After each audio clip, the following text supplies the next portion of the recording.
चलेगा? 2 मिनट बाद ही बोलेंगे ना। जय हिंद दोस्तों, मैं नितिन सिंह आप सभी का एक बार फिर से आपके अपने चैनल GCS 2.0 में आपका स्वागत करते हैं। आशा करते हैं आप सब एकदम स्वस्थ होंगे, मस्त होंगे और आपकी पढ़ाई एकदम शानदार चल रही होगी। आज आपको पढ़ाएंगे हम ग्रामर में टेंस। और ये ग्रामर पढ़ने के बाद आप जैसे 9th में है या 10th में है या 12th में किसी भी एग्जाम की अगर आप तैयारी कर रहे हैं तो आपको उसमें बहुत ही लाभ देगा। तो आइए हम शुरुआत करते हैं टेंस से। टेंस जिसे हिंदी में हम काल कहते हैं। टेंस जो होता है वो 3 प्रकार का होता है। टेंस 3 प्रकार का होता है।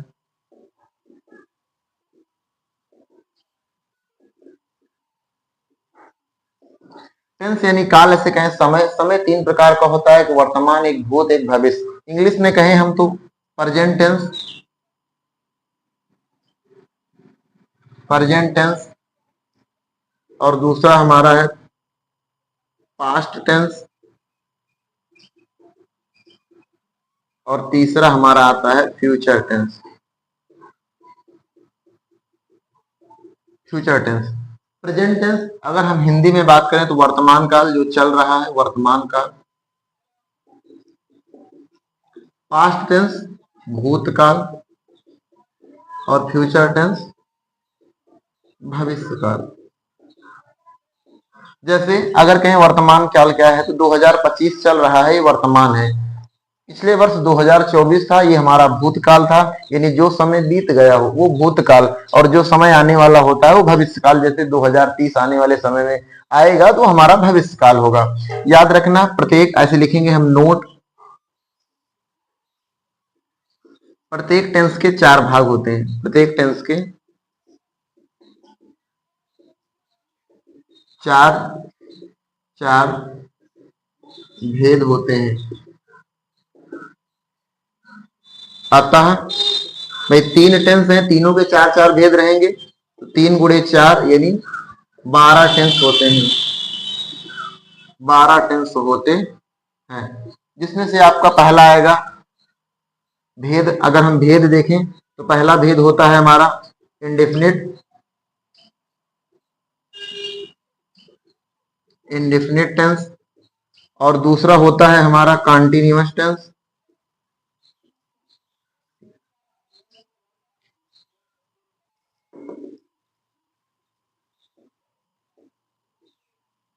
कॉन्टिन्यूअस टेंस, और तीसरा हमारा होता है परफेक्ट टेंस, और चौथा हमारा जो भेद होता है वो होता है परफेक्ट कॉन्टिन्यूअस।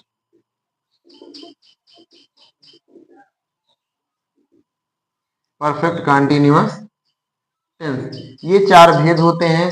अगर हम देखें तो प्रेजेंट के साथ अगर लगाएं तो present indefinite, present continuous, present perfect और present perfect continuous.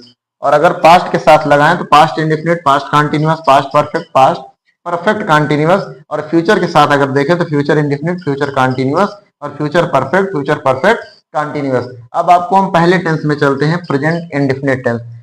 Present indefinite tense इसे हम मिटाते हैं।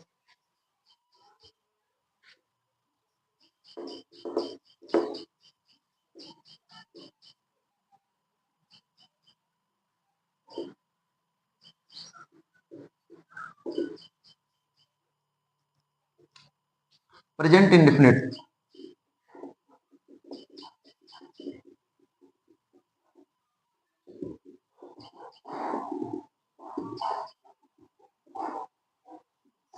बारह टेंस होते हैं, तो 12 टेंस की अलग अलग पहचान होती है, क्योंकि अभी कोई टेंस बोल दिया जाए, अगर उसका पहचान का कोई ट्रिक नहीं होगा तो आप नहीं पहचान सकते। जैसे बोले मोहन स्कूल जा चुका है, राम खाना खा रहा है, हम अपना काम कर चुके थे। तो ऐसे में सबकी अलग अलग पहचान होती है। तो पहले हम प्रेजेंट इंडेफिनिट देखेंगे, और प्रेजेंट इंडेफिनिट की क्या पहचान होती है। तो इसकी पहचान होती है इस टेंस के अंत में,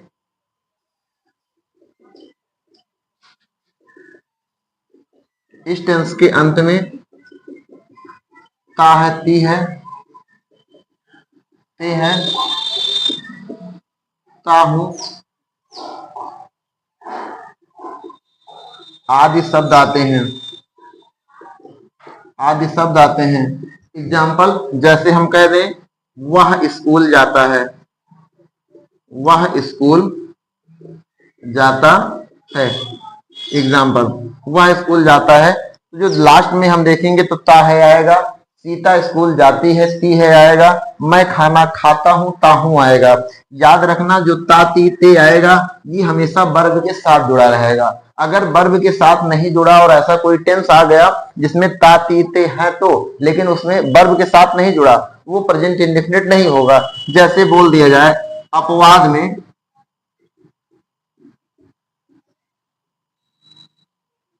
दादाजी के दो नाती हैं। देखो ती हैं आ गया, ये नहीं होगा क्योंकि ये जो नाती हैं ये ऐसे कहें वर्ब नहीं है। अगर वर्ब नहीं है और उसके साथ अगर ती ताते आ गया ये सब, तो हमारा प्रेजेंट इंडेफिनिट नहीं होगा। इसमें काफी अपवाद होते हैं, आपको अभी बताएंगे। तो हर एक टेंस में तीन पार्ट होते हैं, अफर्मेटिव, निगेटिव, इंट्रोगेटिव। तो हम सबसे पहले आपको बताते हैं अफर्मेटिव। अफर्मेटिव जिसे हिंदी में कहते हैं स्वीकारात्मक वाक्य।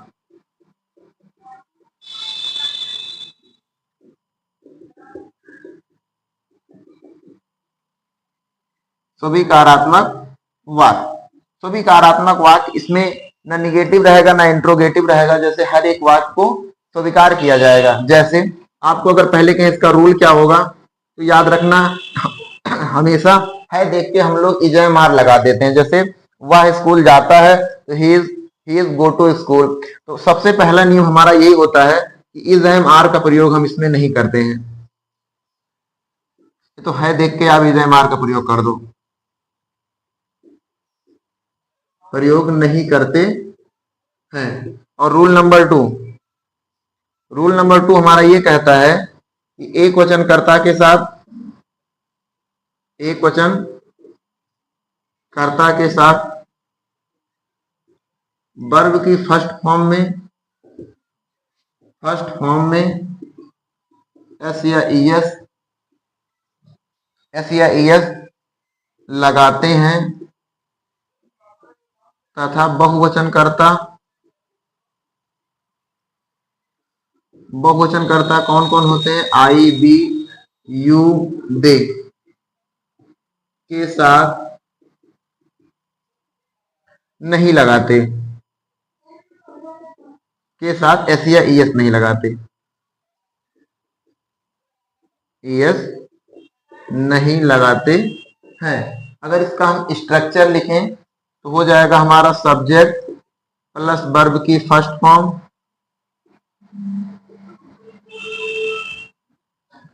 प्लस एस या ईएस। स्ट्रक्चर ऊपर लिख देते हैं इसका हम।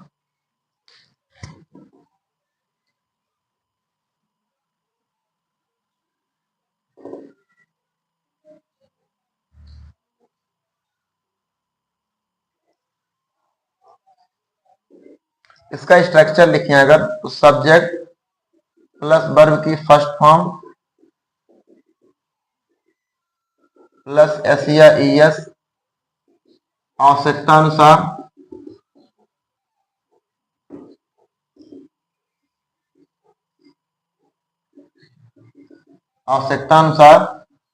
और प्लस में ऑब्जेक्ट, फुल स्टॉप।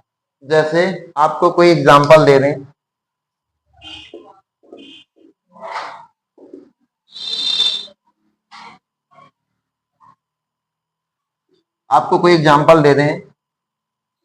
हम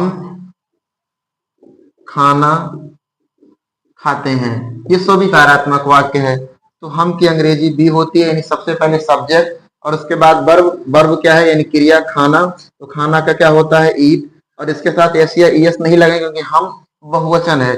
बी ईट द फूड। अगला एग्जाम्पल कहें, तुम बाजार जाते हो। तो हो जाएगा यू, जाना का गो, टू कहाँ जाते हो, मार्केट, तो गो टू मार्केट। यहां भी एस या ईएस नहीं लगेगा क्योंकि ये बहुवचन है। अगला हम कह दें,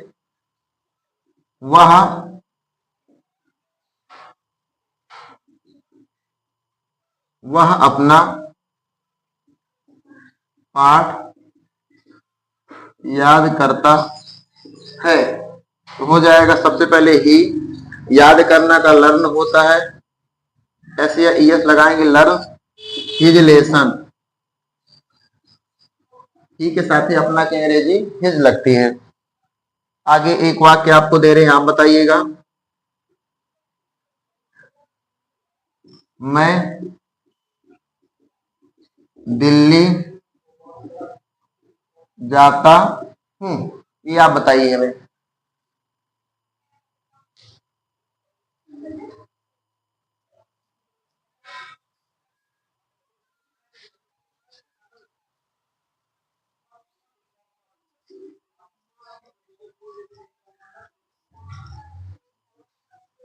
मैं दिल्ली जाता हूं कर ली होगी, सबसे पहले आई और जाना का गो टू दिल्ली, यहां भी एस या ई एस नहीं लगे क्योंकि आई जो है बहुवचन है। आगे चलते हैं निगेटिव में।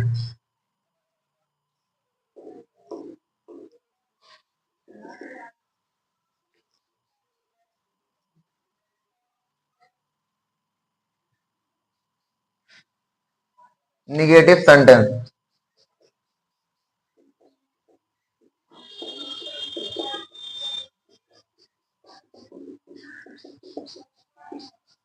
नकारात्मक वाक्य। इसका रूल नंबर 1,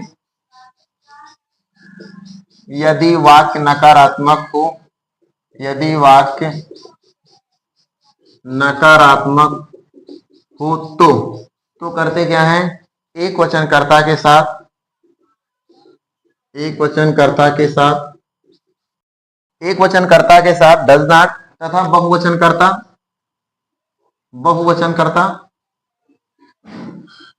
बहुवचनकर्ता आपको पता है, आई बी यू दे, बहुवचनकर्ता के साथ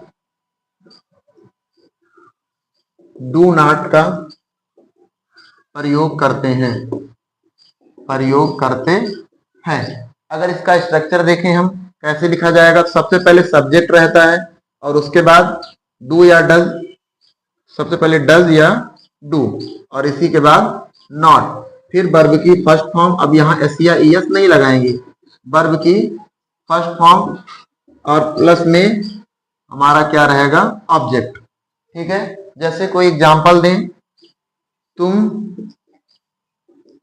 अपने भाई को पीट, नहीं लगा दो, तुम अपने भाई को नहीं पीटते हो, तुम अपने भाई को नहीं पीटते हो, तुम अपने भाई को नहीं पीटते हो। तो सबसे पहले सब्जेक्ट क्या है, जो काम कर रहा होगा, काम कौन कर रहा है, तुम यानी यू, और उसी के बाद क्या रहेगा, यू बहुवचन है इसलिए डू नॉट, और पीटना का होता है beat, B E A T, beat, S या ई एस नहीं लगाएंगे, यू डू नॉट बीट, और किसे नहीं पीटते हो, अपने भाई को, यू के साथ अपना की अंग्रेजी योर, और यहां रहेगा ब्रदर। अगला, किसान अपना खेत नहीं जोतता है, नहीं जोतता है, तो सबसे पहले रहेगा द फार्मर, किसान एक वचन होते हैं, द फार्मर, और इसी के बाद जोतना, मतलब पहले डू या डज, तो किसान एक वचन है तो डज, और यहाँ नॉट, जोतना की अंग्रेजी प्लाऊ होती है, P L O U G S, plough, और अपना खेत यानी हिज फील्ड, हिज फील्ड। आगे ठीक है ना इतना। जैसे किसान अपना खेत नहीं जोतता है, इसे अगर हम अलग करना चाहें तो ऊपर कर देते हैं, तो the farmer does not plough his field. ठीक है, अब चलते हैं निगेटिव की तरफ। निगेटिव तो हो ही गया, इंट्रोगेटिव की तरफ। निगेटिव में एक एग्जांपल आपको देते हैं, आप हमें बताइएगा कमेंट में। जैसे तुम मेरा कहना नहीं मानते हो, ये आप हमें बताएंगे। चलते हैं तीसरे पार्ट की तरफ, इंट्रोगेटिव।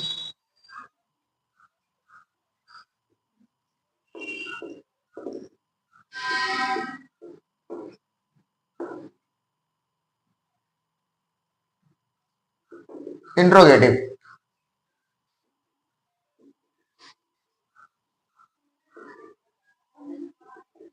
इंट्रोगेटिव सेंटेंस,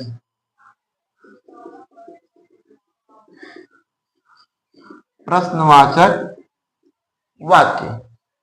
याद रखना, जो भी बच्चे 10th में होंगे या 12th में होंगे उन्हें ग्रामर पढ़ने की कहीं आवश्यकता नहीं है। अगर एक बार आप वीडियो देख लेते हैं तो आपको बिल्कुल समझ में आएगा। और ऐसा नहीं है कि आज एक टेंस पढ़ा दिया जाएगा, दोबारा नहीं पढ़ाया जाएगा। आपको डेली एक टेंस पढ़ाए जाएंगे और जितने भी ग्रामर में होंगे, जैसे कि डायरेक्ट, इनडायरेक्ट, एक्टिव, पैसिव और उसके बाद सिंथेसिस, ट्रांसफॉर्मेशन, सभी पढ़ाए जाएंगे। तो आप लोग डेली ऐसे वीडियो में बने रहिएगा और वीडियो को अगर अच्छा लगे तो शेयर जरूर कीजिएगा। चलते हैं अपने इंट्रोगेटिव में। इसे रूल नंबर 1 क्या होता है? यदि वाक्य का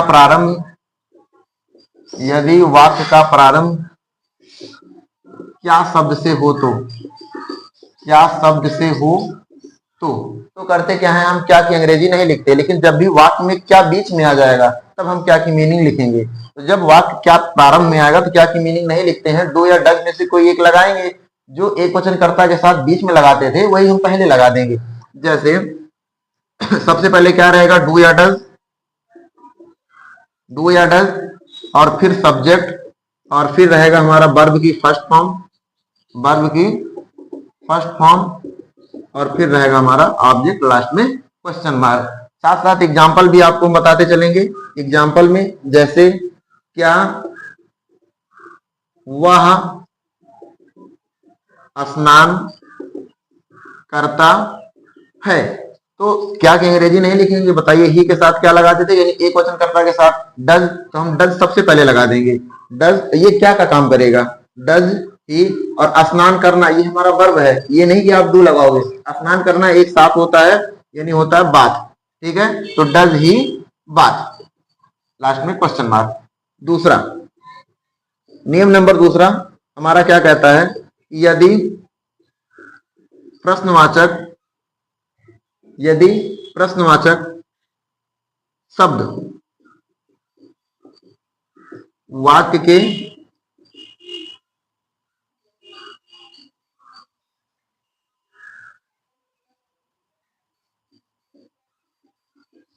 बीच में आए तो, प्रश्नवाचक ऐसे कहें WH टाइप का शब्द, जो भी WH से प्रारंभ होते हैं, जैसे व्हेन, हाउ, ठीक है, वेयर, व्हेन, व्हाई, ये सभी वाक्य अगर वाक्य के बीच में आते हैं, क्यों, कैसे, कब, तो सबसे पहले हम वही WH शब्द पहले लिखेंगे, उसके बाद डू या डज में से कोई एक लगाएंगे, डू या डज में से, फिर सब्जेक्ट, और फिर हमारा रहेगा वर्ब की फर्स्ट फॉर्म, और फिर रहेगा हमारा ऑब्जेक्ट लास्ट में क्वेश्चन मार्क। जैसे कोई एग्जांपल लिख दें, तुम स्कूल क्यों जाते हो, लास्ट में क्वेश्चन मार्क, क्योंकि प्रश्न पूछा जा रहा है तो यहां रहेगा, यहां भी क्वेश्चन मार्क लगा देना। तो सबसे पहले क्यों की मीनिंग वाई, और तुम के साथ क्या लगता था, डू, इसी के बाद डू, वाई डू, और उसके बाद यू, जाना का गो टू स्कूल, लास्ट में क्वेश्चन मार्क, ठीक है। नियम नंबर 3 चलते हैं, ऊपर लिखते हैं।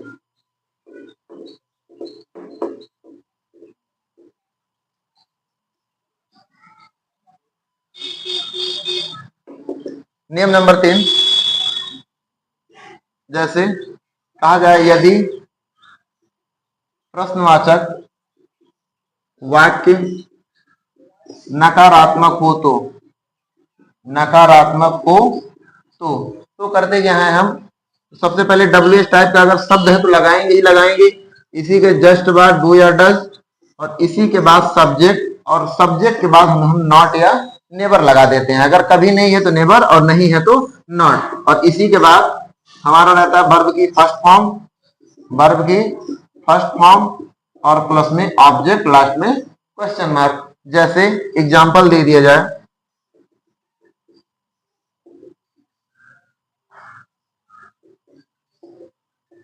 तुम दिल्ली क्यों नहीं जाते, जैसे दिया गया तुम दिल्ली क्यों नहीं जाते हो, तो सबसे पहले व्हाई, और इसी के जस्ट बाद तुम के साथ क्या लगता है, डू, और उसके बाद यू, और फिर नॉट, क्योंकि सब्जेक्ट के बाद ही नॉट रहेगा। व्हाई डू यू नॉट, और जाना का क्या होता है, गो, और टू दिल्ली, लास्ट में क्वेश्चन मार्क। आगे नियम नंबर 4 यानी रूल नंबर 4 कहा गया, कौन वाले वाक्य में, कौन वाले वाक्य में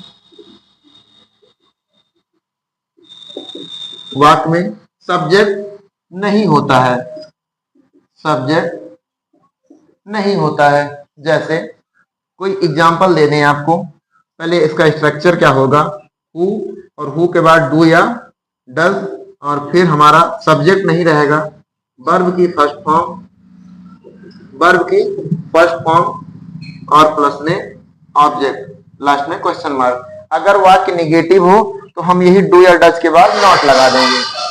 ठीक है, आगे कोई एग्जांपल दें, तुम्हें हिंदी कौन पढ़ाता है, कौन पढ़ाता है।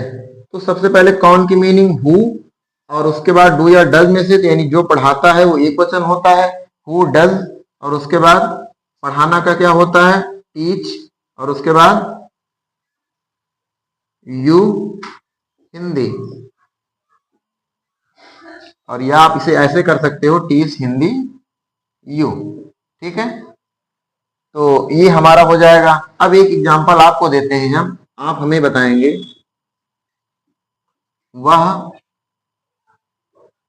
मेरे साथ पढ़ाई कब करता है, वह मेरे साथ पढ़ाई कब करता है, एक एग्जाम्पल। और अगर हम दूसरा दे दें आपको, दूसरा अगर दे दें, मैं तुम्हें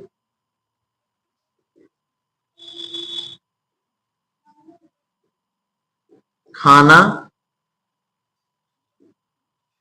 इसे लिख दो, क्यों, मैं तुम्हें खाना क्यों नहीं खिलाता हूं, खिलाता हूं।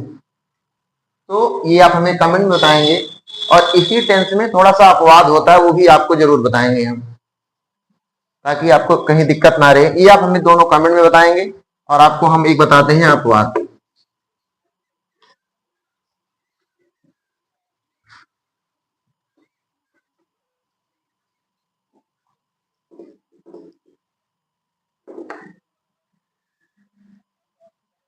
अपवाद देखिए क्या होता है, अपवाद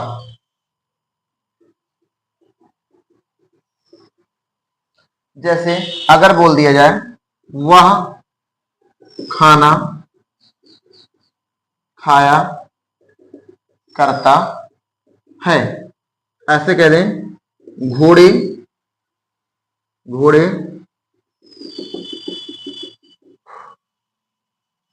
अस्तबल गलत हो गया, अस्तबल में हिनहिनाया करते हैं। और एक एग्जांपल आपको और दे दें, 1 2 3, हम मैदान में खेला करते हैं। तो याद रखिए, जैसे वह खाना खाया करता है, तो आप डायरेक्टली करोगे क्या, ही ईट द फूड, और यहाँ ईट्स लगा दोगे आप, क्योंकि एक वचन है। बिल्कुल गलत है, ये ऐसे नहीं होगा। वह खाना खाता है कभी कहे तब होगा ईट्स द फूड, और वह खाना खाया करता है, दोनों में बहुत अंतर है। तो याद रखना, जब भी कभी ऐसा वाक्य है तो ये आदत प्रकट कर रहा है, वह खाना खाया करता है, घोड़े अस्तबल में हिनहिनाया करते हैं, आदत है, और हम मैदान में खेला करते हैं, आदत है। यानी ऐसा कोई वाक्य है जहां आदत प्रकट की जाए, वहां यूज टू का प्रयोग होता है, ही, और यहां लगाएंगे हम क्या, use to eat the food. अब सही हुआ हमारा, जैसे हम मैदान में खेला करते हैं, we use to play in the ground या फील्ड, फील्ड ये होगा। अब आप ये हमें कमेंट में बताएंगे। हिनहिनाना का ने होता है, NEIGH ने होता है। जैसे कोई तीसरा वाक्य बताएं, वह स्कूल जाया करता है, तो आप करेंगे क्या, ही, उसके बाद used to go to the school, चाहे go the school, go to the school, ये हमारा हो जाएगा। वीडियो कैसी लगी आप हमें कमेंट में जरूर बताएंगे, और अगर कोई 10 और 12 का विद्यार्थी है, आप उस तक ये वीडियो जरूर शेयर करें ताकि उसे मदद मिले परीक्षा में। मिलते हैं आपको अगले टेंस में, पास्ट इंडेफिनिट। तब तक के लिए वीडियो पर बने रहिए, और वीडियो में कोई त्रुटि रह जाती है तो उसके लिए ऑलरेडी सॉरी। धन्यवाद, जय हिंद।